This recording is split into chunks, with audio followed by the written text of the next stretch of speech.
Hello प्यारे बच्चों, आप सभी का स्वागत है। प्यारे बच्चों, आज हम अध्याय 3 चतुर्भुजों को समझना कक्षा 8वीं का ये अध्याय है।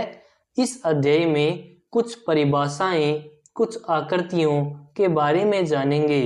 तो चलिए प्यारे बच्चों शुरू करते हैं। सबसे पहले मैं आपको बता दूं चतुर्भुज किसे कहते हैं। तो चार भुजाओं से घिरी हुई एक बंद आकृति चतुर्भुज कहलाती है। ठीक है, ये आपको याद रखना है। और चतुर्भुज के प्रकारों की बात करें तो यहाँ पर मैंने इम्पोर्टेंट कुछ 5 प्रकार लिखे हैं। इनको मैंने आपको चित्रों की सहायता से समझाने का प्रयास किया है ताकि आपको अच्छे से समझ में आए। मैं आपके लिए इतनी मेहनत कर रहा हूँ तो आप प्लीज एक लाइक अवश्य करें। तो देखिए, चतुर्भुज का एक आ गया वर्ग, चतुर्भुज का एक प्रकार आ गया आयत, चतुर्भुज का एक प्रकार आ गया समांतर चतुर्भुज, और एक आ गया समचतुर्भुज, और एक आ गया समलंब चतुर्भुज। हम इन पांचों चतुर्भुजों के बारे में थोड़ा विस्तार से पढ़ेंगे। और इसको आप और विस्तार से पढ़ना चाहते हैं तो मैं इसकी अलग प्लेलिस्ट बनाऊंगा और उसके अंदर जियोमेट्री के जितने भी हैं जैसे त्रिभुज, चतुर्भुज, वर्त, बहुभुज, उन सबको डालूंगा। और इसी प्रकार से चित्र के सहायता से सबको एक एक करके अच्छे से पढ़ाऊंगा। यहाँ मैं आपको बेसिक बताने की कोशिश कर रहा हूँ, ठीक है, जिससे आपकी प्रश्नावली 3.4 है वो अच्छे से हो जाए। ठीक है, तो देखिए पहला चतुर्भुज का प्रकार आपका है समांतर चतुर्भुज। कौन सा है? समांतर चतुर्भुज। समांतर चतुर्भुज में देखिए, ऐसा चतुर्भुज जिसकी आमने सामने की भुजा का मान बराबर हो। कौन सा चतुर्भुज कहलाएगा? आप कहोगे सर समांतर चतुर्भुज कहलाएगा। इसके अंदर क्या है देखो, AB के बराबर CD है, AB के बराबर CD है, BC के बराबर AD है, BC के बराबर AD है, कोण A कोण C के बराबर है और कोण B है वो कोण D के बराबर है। ये आपका हो जाएगा समांतर चतुर्भुज जिसमें क्या हो, आमने सामने की भुजाएं बराबर हो। अब चलिए दूसरा आयत की बात करते हैं। आयत में क्या देखिए, वह चतुर्भुज जिसकी सम्मुख भुजाएं समानांतर हो, यानी समानांतर लिख दिया ऐसे ही, वरना यहाँ पर है समान हो। ठीक है, समान हो तथा प्रत्येक कोण 90 डिग्री का भी होना चाहिए तो वह क्या कहलाएगा? एक आयत कहलाएगा। इसके अंदर क्या है कि AB के बराबर CD है, AB के बराबर CD यानी आमने सामने की भुजा बराबर है, और BC के बराबर AD और ये BC के बराबर AD यानी आमने सामने की भुजा बराबर है। कोण A, कोण B, कोण C, कोण D, सभी कोणों का मान कितना है? आप कहोगे सर सभी कोणों का मान यहाँ पे 90 डिग्री है। ठीक है, 90 डिग्री यानी समकोण।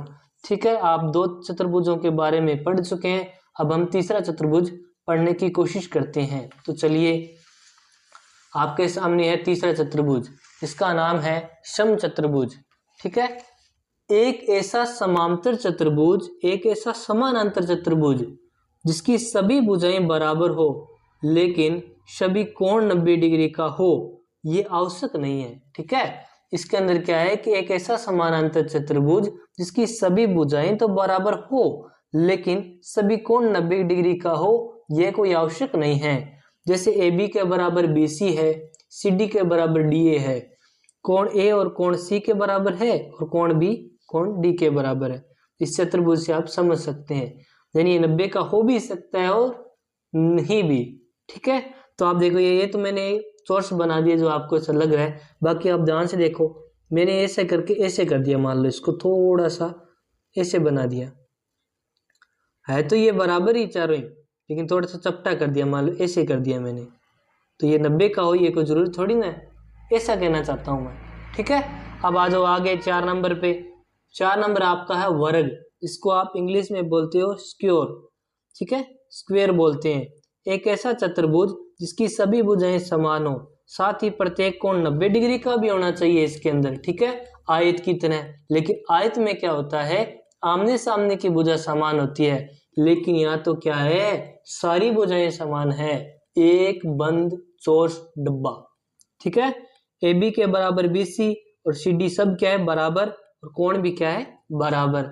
मेरे हिसाब से आपको सबसे आसान लगा तो वो वर्ग ही लगा होगा, है ना। ठीक है, अब आगे आ जाओ समलम चतुर्भुज। भाई साहब इसको कैसे बोल सकते हैं, पीछे इस चतुर्भुज से तो बहुत ही क्वेश्चन आए थे, इसलिए हमें इसका अच्छे से पता है ना। एक ऐसा चतुर्भुज जिसकी दो भुजाएं समांतर हो वह समलम चतुर्भुज कहलाता है। ठीक है, जैसे ये भुजा समानांतर है, यहाँ पे समान नहीं है, ये चीज आपको ध्यान रखनी है। समानांतर का मतलब होता है कि दो ऐसी रेखाएं जो आपस में कभी भी न कटे। ठीक है, ये सीधी सीधी जाएगी, कटेगी नहीं कभी भी, इसका मतलब ये होता है। ठीक है, समलम चतुर्भुज कहलाएगा। लेकिन इसके अंदर दो बातें ये भी है, कोण ए आ गया, अब तो कोण डी के बराबर, इनको जोड़ेंगे तो कितना मान आएगा, यहाँ एक गलत लिख दिया, 180 आएगा। ठीक है, यहाँ 180 आएगा।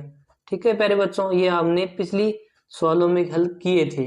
आशा करता हूं कि प्यारे बच्चों आपको चतुर्भुज के 5 प्रकारों के बारे में अच्छी सी थोड़ी बहुत जानकारी मिली होगी।